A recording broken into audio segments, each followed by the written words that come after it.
So, good morning guys. Welcome to my vlog. Kanina gumagala ako sa recycle shop.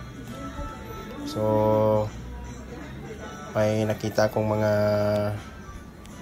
gold dito guys na Japan gold. So, ito yung mga gold nila guys, no? At saka yung mga price andyan na rin. So, medyo may kamahalan talaga yung mga Japan gold. Kasi sabi nga nila yung mga Japan gold daw puro daw yung gold niya, napakapulido.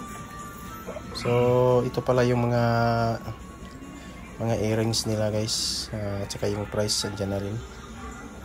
So nagbibideo lang ako guys, no? So hindi pa tayo bumibili kasi wala pang budget. So yan guys yung mga singsing nila. So ito pala guys, ay ang pangalan ng recycle shop na ito is Hard Off Recycle Shop. At saka ito naman sa Don Quijote naman ako pumunta. So ito yung mga display nila na mga alahas. So dito sa Don Quijote, yung mga alahas nila ay medyo hindi parehas yung hindi parehas sa Hard Off na mataas talagang price. Dito medyo mababa lang yung price nila.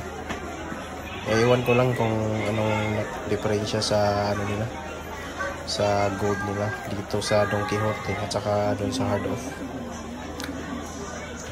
Yan guys yung nila.